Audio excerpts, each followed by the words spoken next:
or eating, but I'm Steve White. I am the Chief Operating Officer here. And I'd like everyone here, especially if you haven't been here, to take a deep breath and look up. Right? So you're in the Center for Brain Health, and this wonderful piece of art really evidences the neural connections that are going on in your frontal lobe. This is what we're all about, right? Is teaching people how to better use that amazing tool that lives up here that we ignore for so long until things go wrong, right? So we want to change that whole dynamic, change that whole narrative.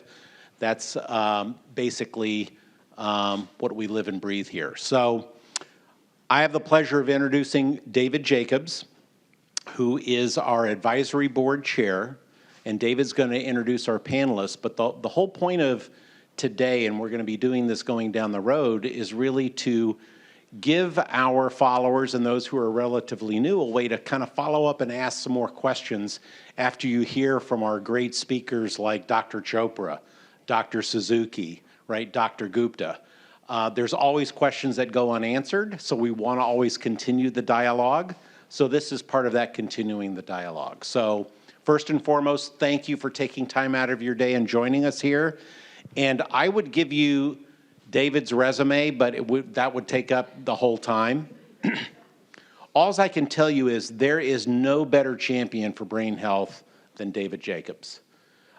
David's become a friend. I've only been here 4 years, so not only has he been a respected colleague and mentor, but he has done so much for the advisory board and for brain health during his tenure, and I know they'll continue to do it. So David, thanks for being a friend to me and for being a friend to brain health, and I'll turn it over to you. Thank you. Thank you, Steve. I appreciate that. Very, very warm and, slightly exaggerated, but that's okay.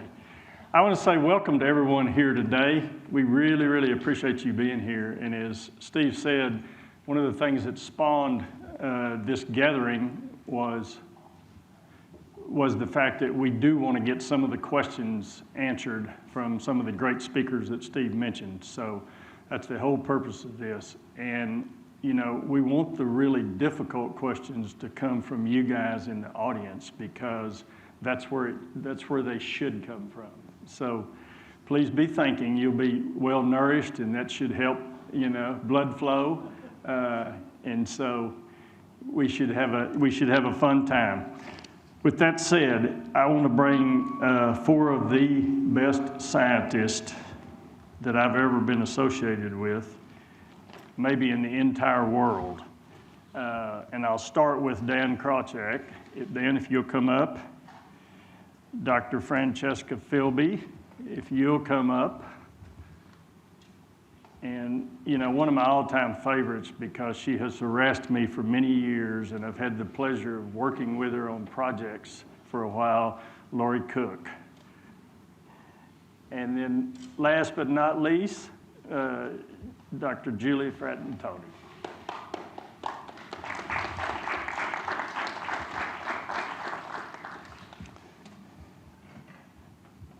All right, I don't know whether I promised to start in the order that these guys have seen, so I will do that for the first round. What we're going to do is we're going to have a couple of series of questions for the 4 panelists leading up to where it's you guys' turn. So that's kind of the order of business for the next half hour or so. So Lori Cook, your question. What are the key areas for brain health, and can they be corrected at any age? Big question. If I may, let me start with just defining brain health, right? So we would, I don't know, is there a microphone I need to use? I'm sorry. Somebody's supposed to be passing it. Thank you. Okay, so to start over, let's actually start by defining brain health. We would define brain health as making the most of your brain's capacities to thrive in life, regardless of your context.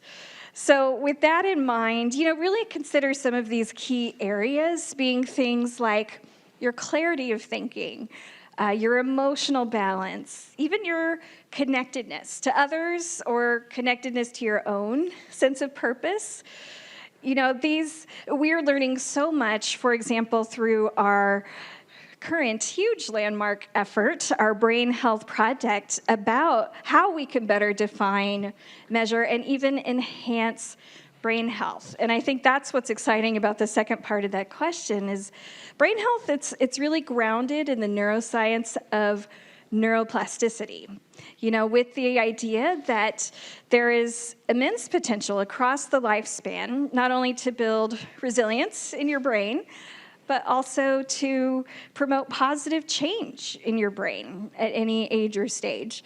So that's really what we're striving to do, is to help arm people with not only insights about those areas of brain health for yourself, but also just recognize your own agency in furthering that, really in light of your own brain health goals. So I hope that you all kind of leave here with that idea of, okay, brain health, it's a higher category of health, right? It encompasses not only how you use your brain, but also your well-being, again, how you're connecting with others, and even those daily life habits that really support your brain health, like sleep, like physical activity. These are all crucial aspects, and because of that, there are a lot of paths to improving your brain health. So consider how these things are uniquely connected and supported. I am excited about not only what brain health is, but also that we all have a role in furthering that for ourselves. Thank you, Lori. Francesca, have you done research on outside factors that affect neuroplasticity, such as socioeconomic status or education level? I have. For those who don't know, my area of research is in addiction, and so social inequality plays a really big role in determining who's at risk for substance use disorders. And what we found in my research is that through environmental cues, contexts, in disadvantaged environments or environments that are not as enriched, that we're seeing less growth in top-down control processes. Top-down control processes are important in life. When I say top-down, I mean from the top of your head to the bottom. And higher order thinking starts from the top, whereas emotional processes are on the bottom. And so if you don't have developed this ability to have that top-down control process, you are more emotionally reactive. And so in that way, people who may have had a negative environment, adverse events in their lives, early stress, social inequality in not just objective ways, but subjective ways as well. So perceived social inequality really leads those processes at risk for development. And so it's a pattern that continues and then develops into substance use disorder because they don't have control on reward mechanisms, these kinds of sensation-seeking response to their environment. But one thing that I want to say is that the difference between objective and subjective social inequalities. What we're finding in my research is that objective measures such as salary, zip codes, education level, that those things are sometimes not as good of predictors as subjective or experienced social inequalities. And while that might seem puzzling or maybe even discouraging, it's actually exciting because we can change perception. And I think that's the exciting area of research in terms of being able to intervene. Thank you, Francesca. Appreciate that. Dan, I have the pleasure of asking you a question about my all-time favorite brain health, brain performance question, and that is multitasking. I learned at a very young age at the Brain Center that you just do everything bad. So here's my question.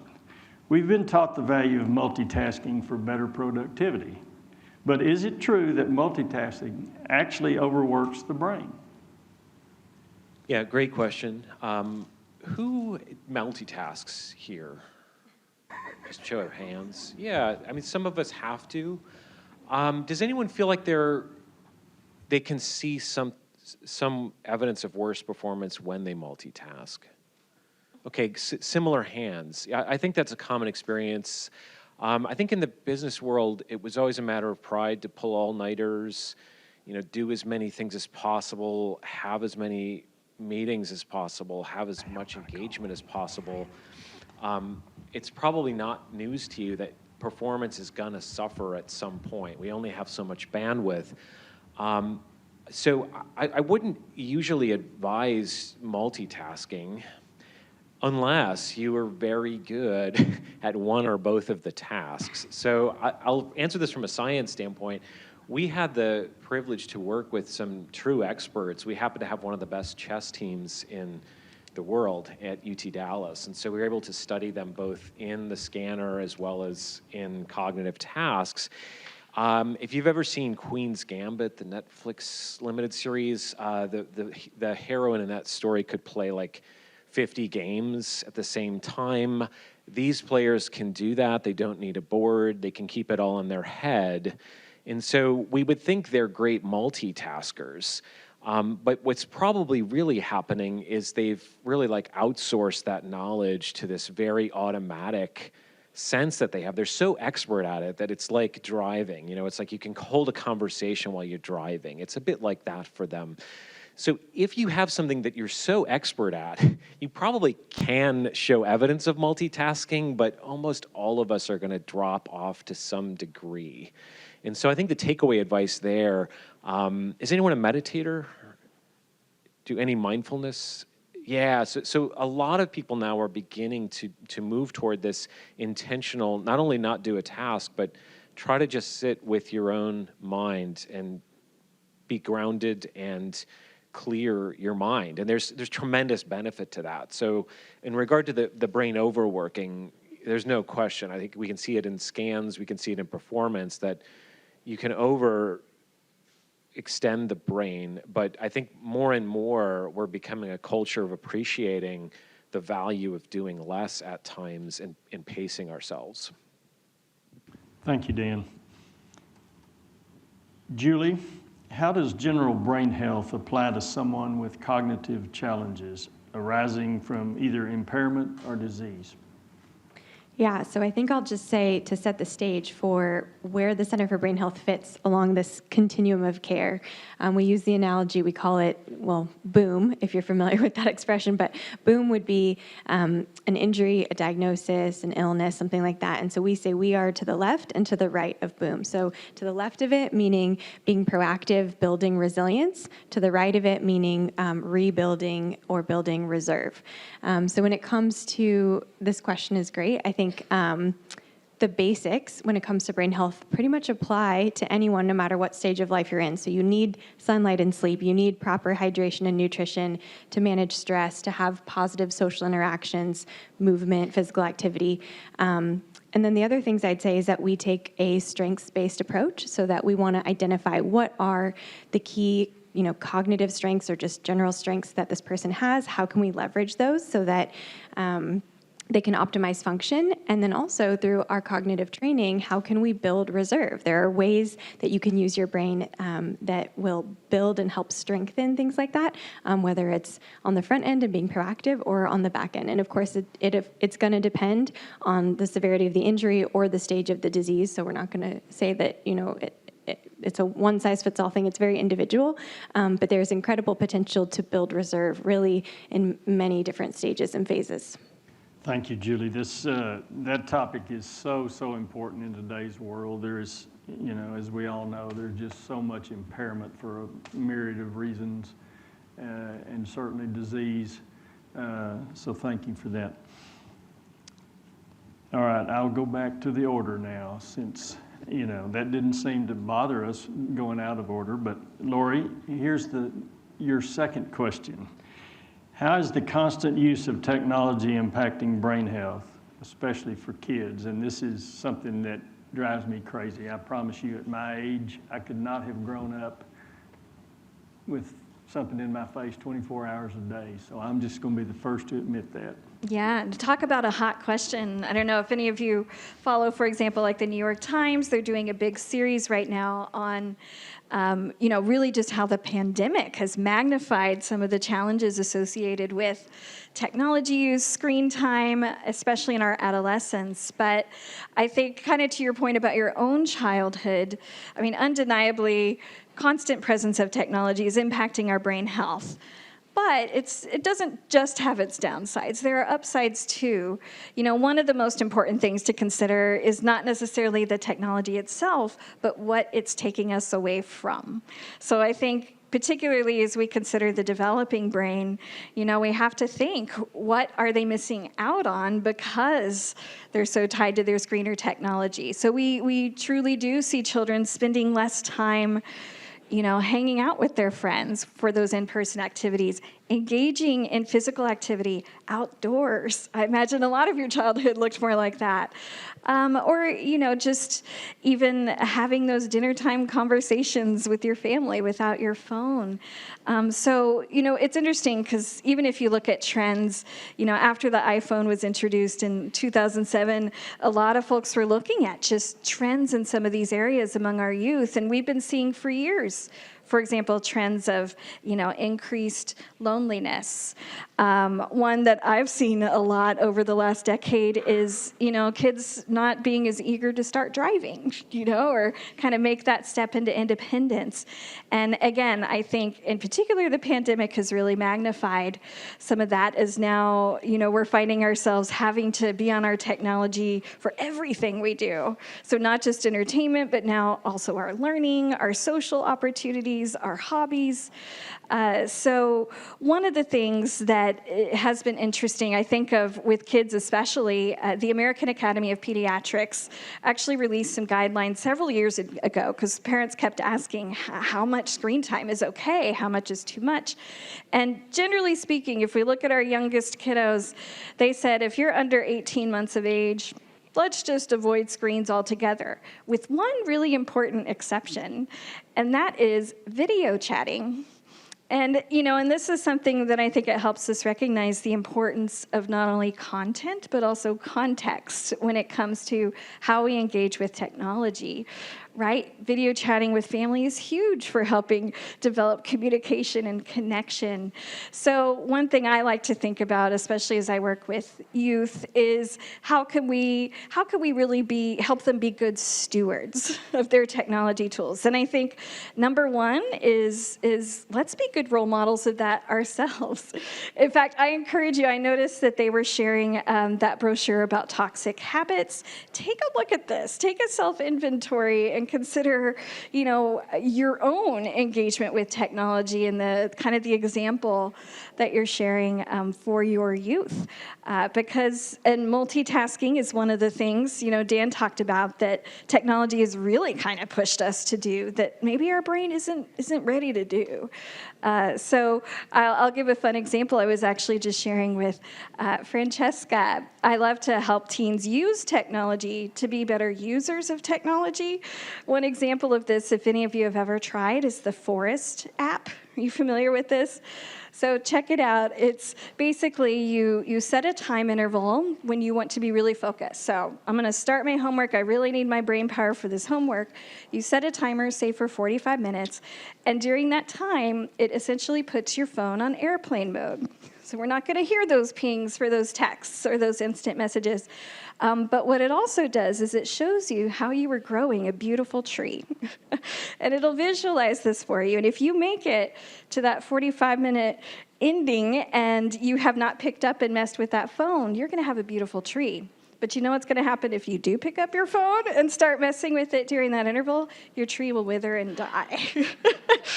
Really helping them see and sort of visualize the impact, but also motivating them to think about, again, kind of nurturing this beautiful brain that they're growing and the opportunities to really contribute. There's a wonderful social component to this. We can actually plant real trees by seeing us through. So again, a lot of wonderful recommendations for, I think, families especially, to schedule some technology-free times or have some technology-free spaces. One family I've worked with shared one of the most transformative things in their household was having a designated time at night when every family member put their device on a central charger that wasn't in anybody's bedroom. So whenever that time may be, and really just seeing the fruits of not only affording better sleep, but better time to engage with family and less social isolation. So I think these are all things we should continue to be mindful of and embrace, technology for some of the positive aspects it can bring us to. Thank you, Lori. Lori, I've got a question for you. Another is, I guess the second part. Depending on the age of the child, for instance, or maybe it's not child, but the withered tree is pretty draconian punishment, isn't it? That visual, I can understand that. Well, the neat thing about this app too is it lets you customize. So, Okay. it can be, I'm building some beautiful Japanese gardens right now, for example. There you go. Thank you, Lori. Dan, what is being done for military service members in terms of brain health, especially once they return from deployment? Yeah, that's a great question. It's one that we focused on for a number of years. So in the days of, say 10 years ago, everyone was thinking about traumatic brain injuries and PTSD. Those were like the two things that always came up. And really our work was centered at that time around not only diagnosis, which is difficult. We were trying to find other ways that we can find either strengths or weaknesses related to a brain injury. It turns out that's very difficult. So what we have focused on, rather than purely diagnosing brain injury effects or post-traumatic stress, is to try to document those aspects before deployment as well as after. So we've worked with a company out of New Mexico, Vista Life Sciences, that created a mobile app where you could do simple cognitive tests before you're deployed. And then what that does is give you kind of a time series. So you get a snapshot of how someone looked before they went into combat. And then you can get snapshots afterward. And that's really important, because you sort of want to know what's someone's baseline, to know, are they lower than the baseline, or are they at the baseline, or maybe they're better than the baseline. And then with that in mind, our approach has really been to try to intervene in positive ways to build resilience for the future, as well as recovery for the present. And those go hand in hand. I don't think those are separate missions, because when you're rebuilding, say, connectivity within the brain, that translates into this sort of resilience or cognitive reserve that Julie was mentioning earlier, because you imagine you have a strengthened pathway, just like the tree app. What if it's a little neuron that grows, as you focus? And you can see that with brain imaging. You can see that the functional connections actually change with cognitive training post-injury. We've mostly done this sort of post-brain injury and looked at it over time. Happily, you can see that those connections often stay strengthened or even continue to strengthen months after training. So we try to take this longitudinal sort of, not really lifespan approach, because that's too big without the Brain Health Project. Eventually it can be lifespan, but rather just a longitudinal sort of going from pre-deployment, how much reserve you have, how resilient you are to injuries or stress or trauma, and then look at how you recover and regain that same resilience or improve upon it. And the other thing I'll say, with regard to post-traumatic stress symptoms, you often find depression and anxiety go with that, and particularly in those measures, we've seen improvements that come with cognitive reserve. So it's not really that you're just building executive function, ability to manage memory and attention more. It comes along with kind of this rise in positivity, and that maybe is a sign of a systemic kind of improvement. So it's not simple. I don't mean to suggest this is easy to do, because it's not, but the evidence suggests that you can improve and gain better performance. And I'll finish this answer by saying one of the things we've learned, I think, most from the warrior community, the veteran community, is to frame everything as gaining an edge in performance. And so I really changed my own vocabulary to talk about brain performance, resilience, reserve, rather than injury, problems, diagnoses, because it's a real psychological difference if you can say, well, I'm working to gain an edge in my performance. That's what we all want to do. And so I think that there's a broader lesson there. We're trying to treat the whole person, we're trying to treat the whole system. Thank you, Dan. This is, as we all know, has been such a huge part of our work for a long time here with the whole group that Dan's talking about, and we've made such great strides. Thank you. Francesca, stress, depression, aggression, antisocial behavior. All of these things seem to be at an all-time high. When did humankind get so off balance, and why do we think it is normal? That's a long question, and I apologize. It's an important question. It's especially important after the couple of years that we had, and people are much more interested in looking to see what this kind of global stress is doing to all of us, because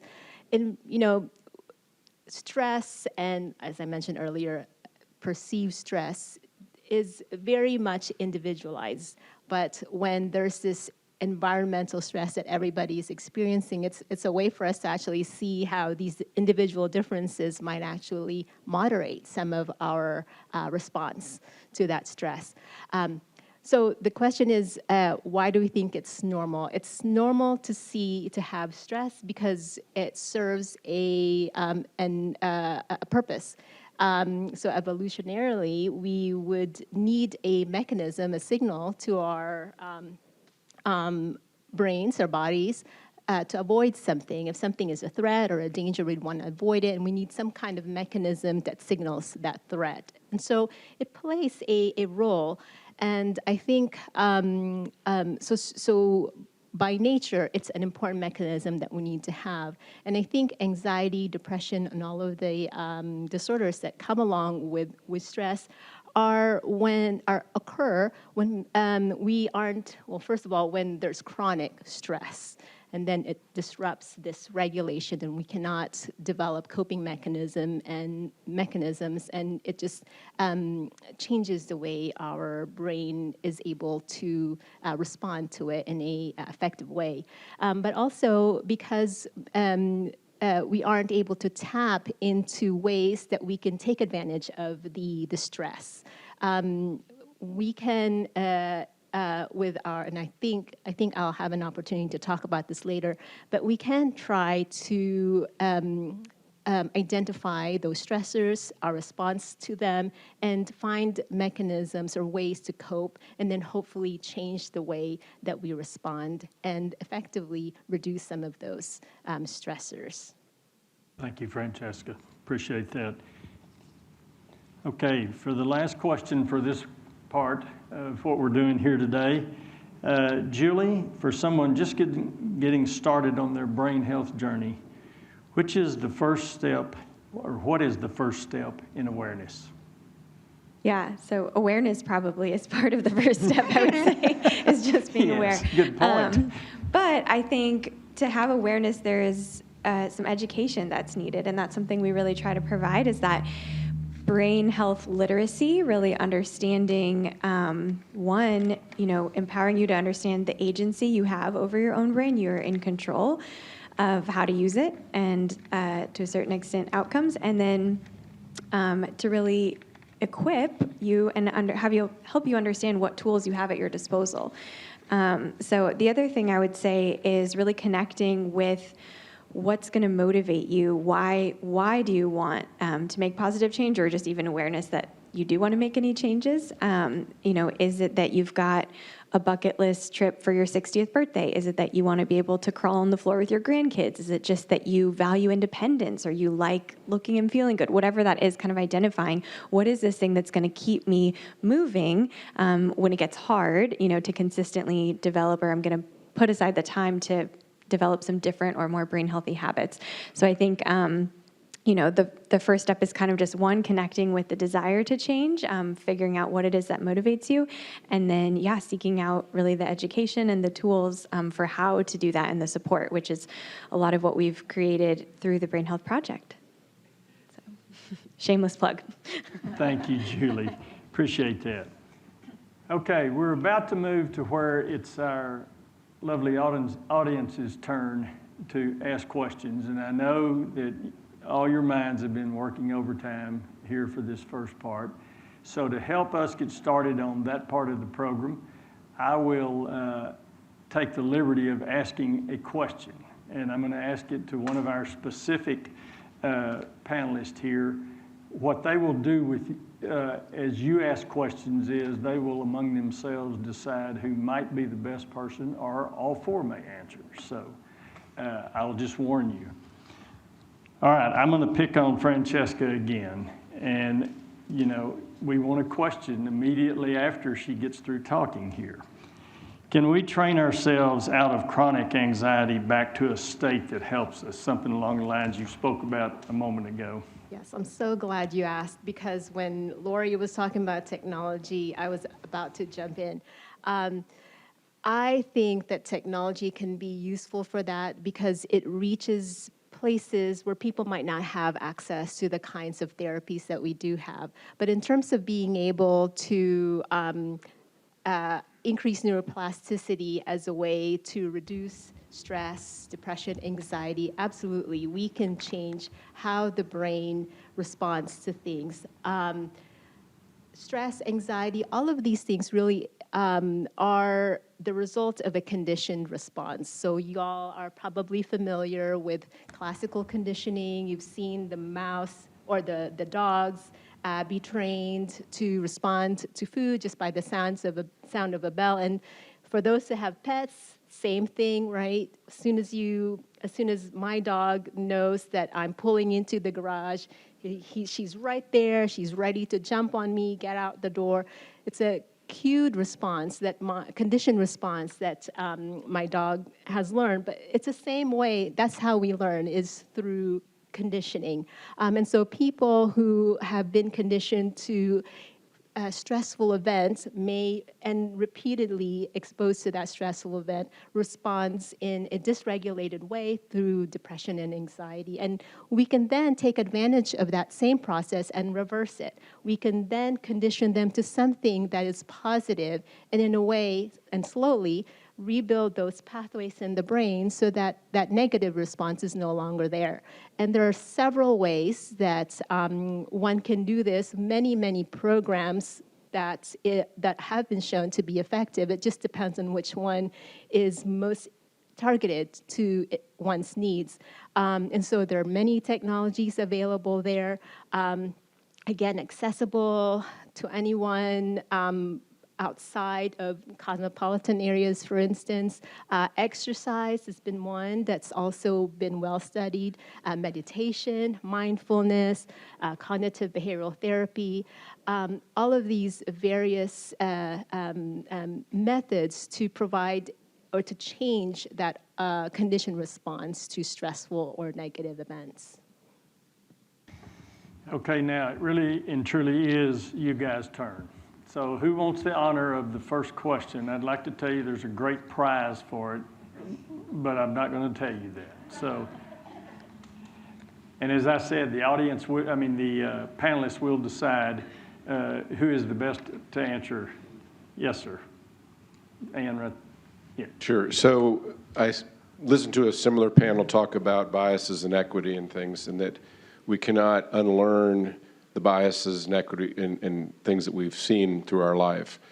How does that relate to what you're talking about here today? Can we unlearn, or is it just you have to have that many more new learnings? Right. I think We're still actively researching that area, and there are many approaches, I think, that could contribute to unlearning. There's an individual approach where you obviously have to proactively and actively create those new frameworks for which to think and be conscious about it. But there's also a community level change that needs to happen. So, you know, starting from use of language, those kinds of things, because that inevitably does increase internalization of the kinds of implications that those words have, and also stigma. And I think when the stigma and these unconscious biases exist, it makes it much more difficult to change. Yeah, I just wanted to jump in on this also. Now there are machine learning algorithms that are starting to do some work for humans. Turns out machine learning algorithms are biased too. Have people heard about this? So the reason they become biased is it's the training set. So when you have an algorithm, you train it up on a whole lot of examples. If those examples skew a certain way, the machine learning algorithm has a bias. So our brains are similar. I would think the answer there may be that, you know, if you're exposed to a lot of things that have a certain tendency, your brain will pick up on that and express it as a bias. So the way to correct is just to sample more broadly. And so that might be some actionable advice, is to try to put oneself in different environments and interacting with different people, and your biases will quickly begin to drift and change and morph effortlessly, right? So that's kind of like a benefit of living the good life and being open-minded and active, is like you can work on your biases and you don't even know it. So I think that's a positive. And we can make those machine learning algorithms less biased too, which is a good thing. Okay, you guys are awful quiet over here on this side. Oh, I'm sorry. Okay, you have a little bit more time to think. Could you talk in a little more detail about what multitasking is and isn't, so that those of us who enjoy doing it and have been resisting Sandy for years can either jump on board or feel better about what we're doing?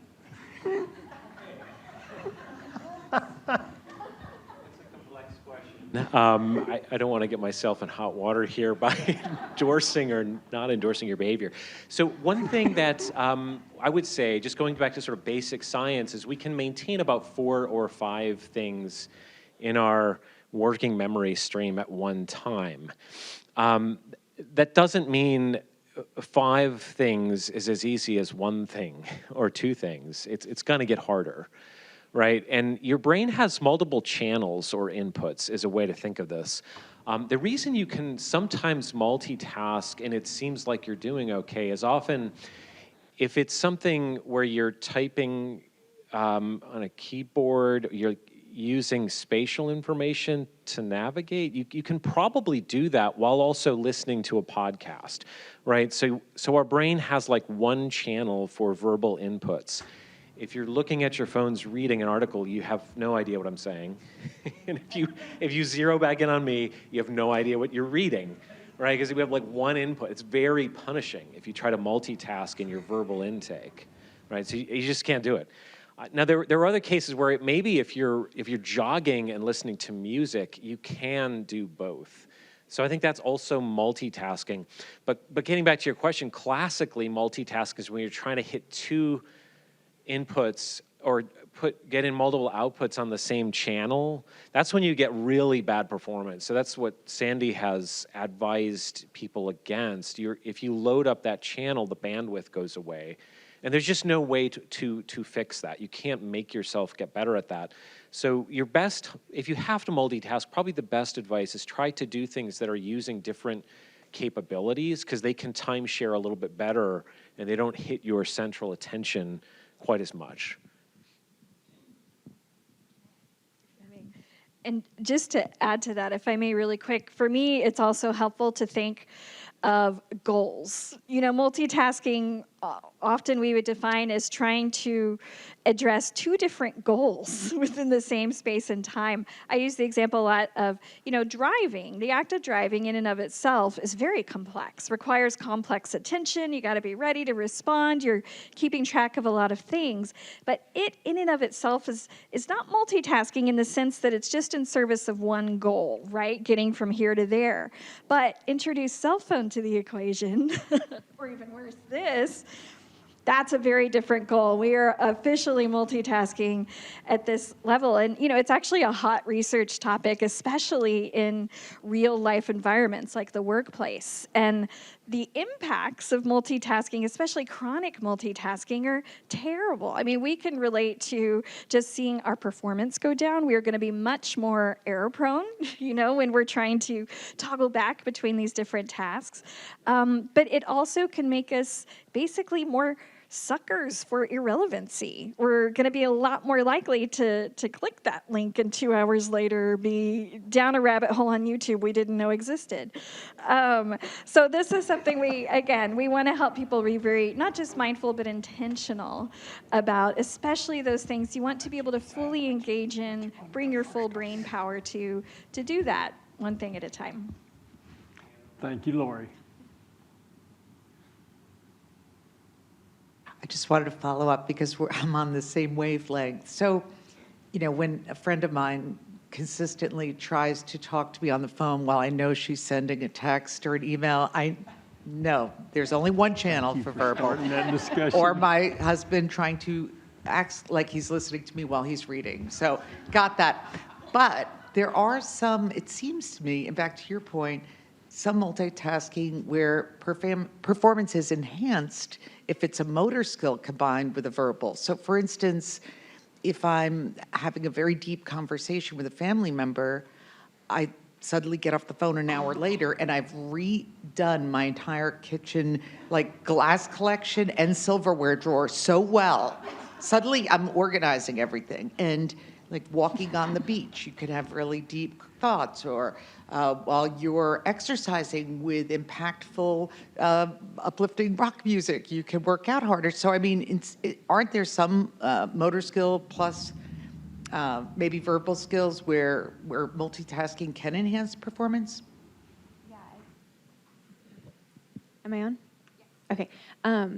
I think it is back to the goal, so that and Dan's point about inputs and outputs. And so I think to your point about being able to listen to music or have a conversation while you're walking, that we know that the more, sensory input there is, that's why hands-on learning, you're doing it, you're feeling it, you can touch it, that those things would enhance those memories or create more connections. So there are, in some ways, it can be very helpful, but you just have to be strategic about which ones and what you're doing, right? So if it's kind of like, you can be on the phone or listening to a podcast and be like sweeping the floor, or something where it's like, it doesn't require that. And I guess the other point would be evaluating the amount of cognitive effort. So the cognitive effort to just, be walking and talking versus the cognitive effort where you're driving and talking is different. And kind of a fun exercise, and this gets back to the example or the point that Dan was making. If you picture, like if I asked you to picture how many windows are in your house? Just like think for a second. And it's like, as you're doing that, you actually go there in your head and you're not really seeing this room. You are there. And so when you're driving and talking to someone, or even very engaged in a podcast or radio or something, you're not even, a lot of car accidents will be like, I didn't even see them. And it's because your mind was somewhere else. And so that's possible. So I think just knowing that our attention is finite, your cognitive resources are limited. And so to just be really, like Lori said, intentional about knowing what's going to affect those and when it would enhance and when it would detract. Thank you, Julie. Another question? I know you all have done some work with executives as far as like career development. Can you talk a little bit more about what you guys are doing at the center for that? I didn't see who.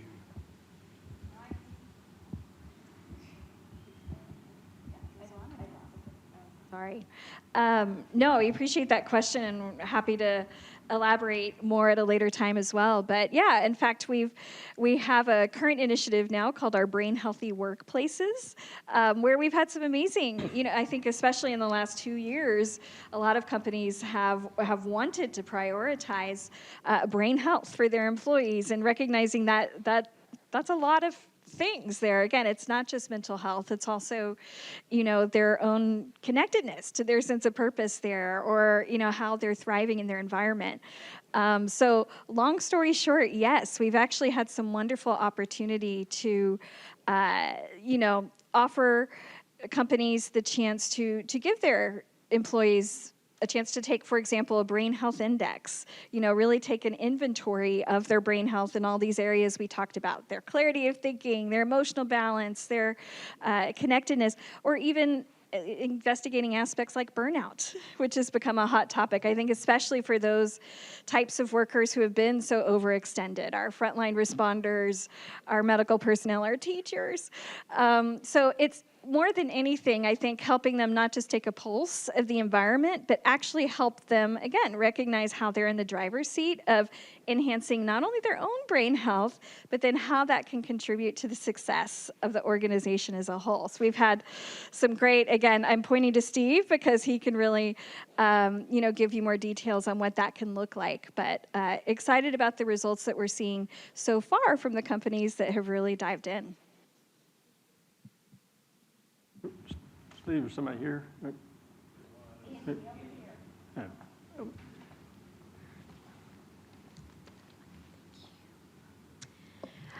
I have two things I'd like to say. First of all, what you mentioned about our veteran community and what the Center for Brain Health has done for our veterans. As much as the help and the treatment and the support that was given to our veterans, what's a really important component to that is that not only did it help the veteran, but it reached deep into the family, to the spouse and the children. And that's why brain health is so important. It impacts more than just the individual, bringing the awareness and going forward with the mission that's happening here at the Center for Brain Health. Secondly, I'd like to say, I love the concept when I was doing the SMART training about elephant thinking and rabbit thinking, and I think that would be a great analogy to share with the audience. And I think it would be interesting that when we're having multitasking, when you're multitasking, once the brain, and I love to be creative, I love to think deep, but you really have to be quiet. I have to settle my brain to really get those good thoughts when you're going on a walk. But once that brain is interrupted, I think it'd be interesting to share how long does it take for the brain to go back when they're interrupted to have those deep, creative, purposeful, life-changing meanings. So, thank you.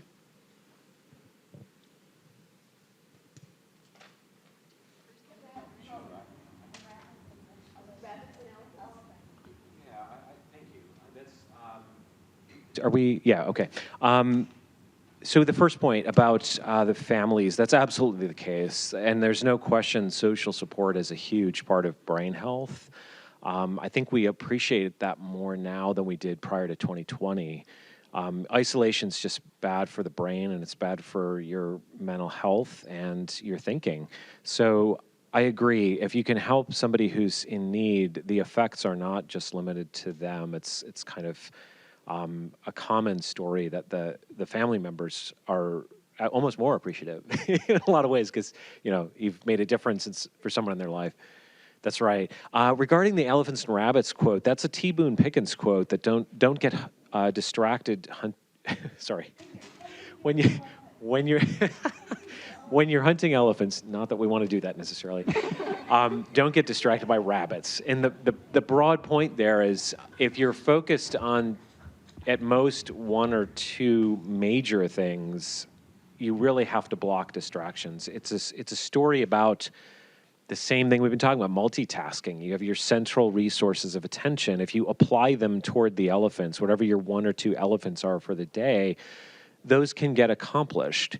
If, however, you constantly allow rabbits in emails and interesting texts and, distracting conversations and gossip, all that is noise that can kind of affect your focus, right? Your focus determines your reality.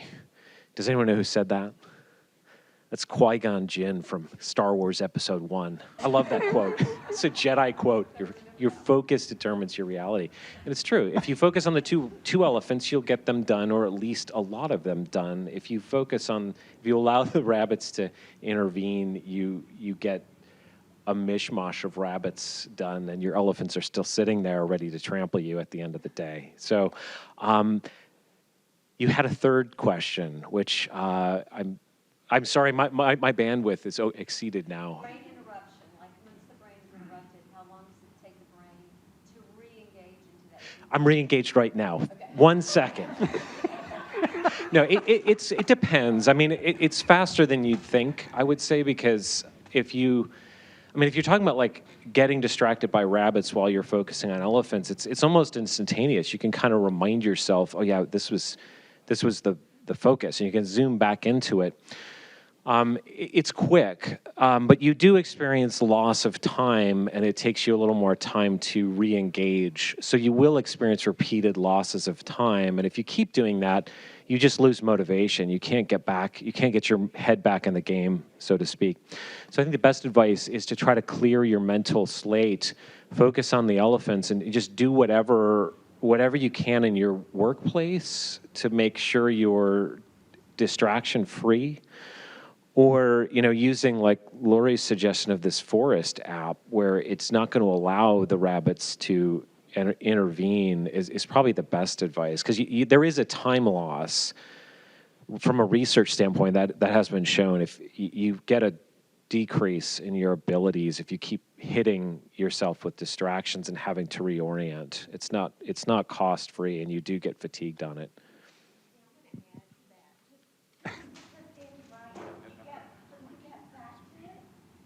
Attention when it's called back to the task when you've been interrupted, but it takes you almost, and the research is real clear, 15 to 20 minutes to get back to that deep level of thinking. So while you can go, okay, now I'm back, and then you're like, okay, so what was I thinking? How do I get there? And your writing takes a long time. So they've literally shown that you lose more time by letting your rabbits distract you than staying focused for, and not hours at a time. That's why we say 45 minutes. But so Dan's right that you can immediately come back, but to get to that innovative level and come back to that deeper level of processing, you almost have to reprocess everything you did before that. So it is a loss of they estimate at least 20 minutes to get back to where you were.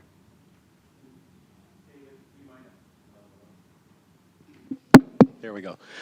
Follow up on the other question about brain healthy workplaces, and it's relevant to this topic. Yes. How many of you would like to know that in your companies, your workers are losing a day a week on distractions alone? That's what the research shows. A day a week. It's 18% of their time is wasted on distractions alone. That's irrelevant of all the other stuff that's a challenge at work, the increased stress and everything else. That's real data. So we can use your help to talk to other people about if they don't understand why they should be concerned about brain health. Let's start with the bottom line, right? They're getting 80% out of their team at best. That's where it begins, right? So, and I'll tell you, I'm an old dog who's learned new tricks. It's never too late to change how you operate, because I was a great multitasker on my CV. That was a claim to fame. And I've learned very quickly how toxic that is, and I am telling you, I'm living proof. I'm not always good about it. When I am good about it, I'm more productive. When I'm not good about it, I'm less productive. It's just a fact. So, and that's other data. And the 18% is one of the conservative estimates. There are many studies that go into this. So just start there with a frame of reference. Thank you, Steve. Great points. Yes, I had a comment and a question. And the comment was that I used to own a manufacturing company and had a lot of success with something that the Stephen Covey Institute promotes called the 4 disciplines of execution. And the theory of that is that most business problems and failures result from failure to execute rather than strategy. So it forces you to really define the top 3 goals of the business and get everybody focused on that. That's a comment. The question was, I listened to a podcast where somebody was doing some research on treating PTSD with curated experience with hallucinogens. Is that mainstream or is that a whack job?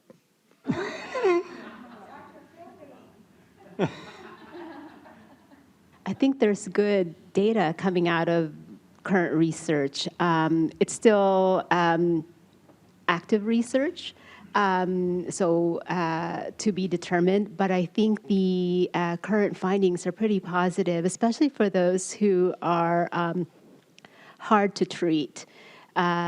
Same for depression and PTSD. So those who are treatment resistant have seen positive outcomes. Thank you for your question, and thank you for your response. Okay, 2 more questions, and we really need one from this table right here. Don't we? Well, mine is kind of quick. So we've spent decades, if not thousands of years, focusing on physical fitness, and there's plenty of choices on what to do to be physically fit. What choices are there today to be brain fit?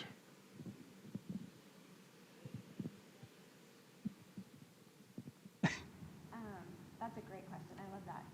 Am I? I think you're on. It just says, there it is. Okay. So I would say you're asking the right question at the right place. I would say one option is through specifically cognitive training, which is kind of our bread and butter, that top-down approach of higher order thinking, teaching strategies for how to use your brain. So I know there's other models that may be a more bottom-up approach of exercising specific activities. You've seen like brain games or puzzles or, other things of that nature. And so I would say the research is clear in that your brain will get better at what you practice. So if you're practicing just kind of these isolated, smaller things, they don't necessarily generate or translate into the everyday life, bigger picture, higher order things you need to do, like decision making or your judgment or problem solving or innovation. I would say also that all of these, physical health, these things are all so closely tied together. So when it comes to, say, gut health and the microbiome, or, really regulating your circadian rhythms and the timing of when you sleep and when you eat and things of that nature, there's so much. And that's, one of the huge driving forces behind the Brain Health Project is that's what we want to define. It really hasn't been defined of what are the things that are best that are going to help people, proactively build that reserve, that resilience, to maintain that function across the lifespan. So exactly, if you're familiar with the Framingham study, we use that example a lot of. That's, it was kind of revolutionary in understanding just what is lifestyle factors and habits that people do to keep their heart and kind of physical fitness. And so that's what we're trying to understand for the brain. So we're at the beginning. There's a lot of things that we know we can do today, but there's so much more I think we need to learn and understand when it comes to all the individual differences. What's healthy for me can look very different than for each of you. So to really define that and what we're calling precision brain health. What does it look like? What's the right amount of sleep and type of exercise and nutrition and all that that you need. And then on top of all that, how you use your brain and engage it each day. Thank you, Julie. All right, last chance. Thank you.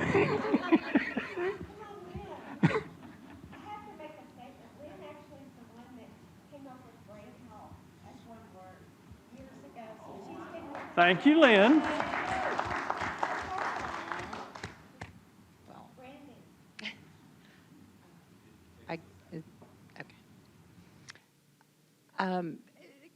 As someone who's very busy and runs a business, and I find that, all of my clients and the people I work with expect answers right away. So, we study, you need to be able to communicate with your clients and coworkers via text, via email, on the phone, in person, whatever they need, you've got to be there right away. So I find that, throughout the day, I'm trying to respond to all of these different things, and I realize I'm not being as productive as I could be. So do you feel like it's beneficial to do time blocking to where you say, I'm not even going to look at my emails, I'm not going to look at my phone, I'm going to work on this presentation or whatever. And that's the only way to manage, so many things coming at you. Because as those of us that have been in the business world for a long time, we didn't, sit in front of our computer all day long, getting interrupted. So I find that it's difficult to manage 200 emails a day. How do you do that effectively and manage your business? So if you have any suggestions for tools, that can help with just managing so many different ways that you're having communication come at you. So I'll start off and then feel free to chime in and add more. But I would say this ties in really nicely with our conversation about elephants and rabbits. And so I'll give a bit of a clearer definition for that and then a couple of guidelines that we offer. And I'll also tie back to Brain Healthy Workplace again of it matters. The reason kind of community or workplace or family makes a difference is because everyone needs to sort of be on board with these things. And it's very hard to kind of swim upstream if you're the only one that's trying to put those things into practice. But so an elephant is this thing that requires deeper level thinking. And like Andy was mentioning, to get to that place of deeper thought is very hard when you're constantly interrupted. And so you've got to set aside that time. And it also detracts your ability to focus. Once everything is quiet and off, it's like then you're internally like, oh, well, let me check if I got a message. And we're then checking. And so by constantly training yourself to be in that switching between multiple things mode, then when you do have a second, it's very hard to really even get into that groove. And so, so elephants, we say, something you can tackle in 45 minutes, that you can be uninterrupted. So if you can really protect that time, if you can have that at your, when your best performance is throughout the day. So for me, that's mornings, or, for different people, it's different time, but to know kind of when that is, protect that time. And then, there was something else I was going to add.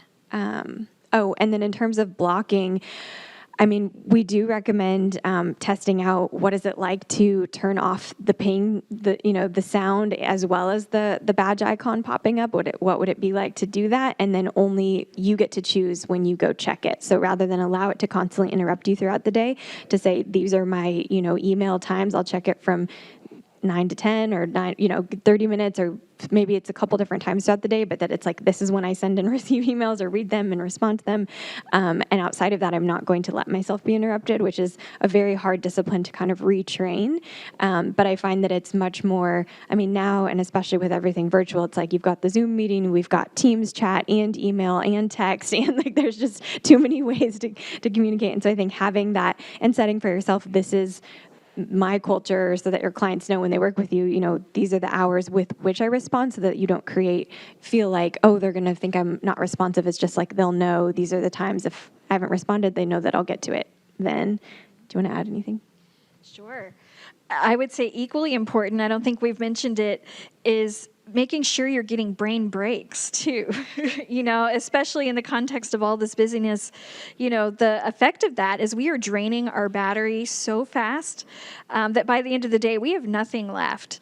And so I find one of the most effective practices that we bring is, we call it our 5x5, trying to get in at least 3 to 5 minute brain breaks every day before 5 o'clock. And what does a brain break look like? Well, I'm going to use the analogy I use with students. Do you guys know the fun tip that if you charge your cell phone on airplane mode, it'll charge about 3 times faster? Fun tip of the day, if you've learned anything today. It's the same concept with your brain, essentially. If you only have a few minutes to grab a break here and there, in order for it to really be recharging, put your brain on airplane mode. In other words, disconnect. Don't try to actively upload or download any information. Go walk down the hall and take a few breaths. Walk outside. Go to the restroom without your phone. Whatever it looks like for you. That is hugely additive. Truly, I notice the difference on the day where I meet my 5. By the end of the day, so much more mental energy. And gosh, most often when you come back from those brain breaks, you're actually really productive because you're recharged, you're ready. So I want to make sure that's not lost in the conversation as well. Thank you, Lori. And Lynn, thank you for that question. Can I ask you a follow-up question there? Are you married to someone that expects quick answers? And the reason I ask you that question is I'm married to a lovely, lovely wife. But she has that disease. And I don't think I do, but she would probably answer the question differently, okay? Sort of, yes. Okay, that's fair enough. I can't thank you guys enough. This has been wonderful. Sandy, if you would indulge me, there's two more questions I'd like to hear the answers to. Will you give me 3 more minutes, if not to put pressure on this group, but is that a yes? Yes. All right. Of course. Lori, this question is for you. What are the negative effects of stress on the brain, and can neurons regrow after trauma? And if yes, how? Okay, those are two big. Can you do that in 2 minutes? I will do my best. Well, honestly, to the first one, I think Francesca spoke beautifully to the stress, especially chronic stress. Now, because I do like to clarify, not all stress is bad. And that's one thing that I think is really important, is helping us reframe what are the positive aspects of stress that help us be ready to perform. But where stress becomes really negatively impactful on the brain is in that chronic state. Because essentially, our main stress hormone is cortisol. When that inundates the brain, you can actually see the impact at a neural level. In fact, we'll often share this with groups of, if I'll put up a picture of a neuron that's been exposed to cortisol, kind of in this chronic stress environment, it looks really different from the healthy, thriving neuron, because it just doesn't have these thriving connections. So it can actually inhibit neuronal activity in the sense of, kind of, making it harder for the brain to be efficient across these networks. It can also, impact areas such as your amygdala. It can actually, chronic stress can yield sort of an overactive amygdala. So kind of back to that idea of being more likely to be reactive as opposed to sort of engaging your reasoning brain when you're faced with, and we've all experienced this when we're under stress. And so again, there's a brain reason for these impacts that we see. But, again, on the flip side, there are some amazing things that we can do to combat stress or to build resilience to stress. And one of them, again, Francesca mentioned great stress busters like physical exercise. One of my favorites is breathing. We don't do enough of it in the sense of deep breath. In fact, slow, deep breathing can actually stimulate the vagus nerve, which is huge when it comes to the brain, all the way down into the abdomen. And that can help kind of shut off that fight or flight response. And then, again, reframing. Let's kind of embrace, if you guys have ever noticed, when you're really nervous about something, like I was before I sat in this chair, you get sweaty palms, your heart rate kind of goes up. Have you ever noticed those are kind of the same things you feel when you're also really excited about something, like right from and about to get on a plane to go to a beautiful beach? So we can embrace that and sort of reframe, again, allow our body to recognize the positive that that stress can bring to enhancing our performance. And that can go a really, really long way in the impact over time, too. And just really quick to your question about trauma to the brain, that's actually one of my passion areas here, is supporting especially kids and teens in their long-term recovery from brain injury, concussion, having a traumatic impact to the brain. And, a lot of folks ask, can you regrow neurons? In the context of this, think of it less as regrowing neurons and more as the brain remodeling and reprogramming. That capacity for regenerating connections, building new connections to kind of bypass, damaged functions is very real and very exciting. I think that's one thing that's really kept driving me forward here, is just the hope that neuroplasticity can offer for folks who have been impacted and helping them see those possibilities. There's not an expiration date, I think, is the other thing, especially in brain injury. So often, we have this impression those first few months of recovery are remarkable. We do have remarkable plasticity. That's why rehabilitation is crucial to help regain function. But it's not going to expire. In fact, we've done research here, for example, in the context of the DoD study that Dan mentioned. We had folks who were up to 30 years out from their injury, who were making really meaningful gains, by engaging in these different approaches to brain health. So I find that very exciting and encouraging as well. Thank you, Lori. Okay, one last question. And the context of this is I was in the elevator at the Crescent the other day, and they had the little boards, that they advertise things or give you information. And I saw a question on there, and it happens to be the same question we wrote down on this piece of paper right here. And it's for you, Julie. Do you think happier people have better brain health? There we go. The short answer is yes. And happiness, like a lot of different things you can experience, changes what we call your neuropharmacy or your brain chemistry. So your neurotransmitters are going to immediately be affected. Things like dopamine, serotonin, you've likely heard of. It also can trigger more of this.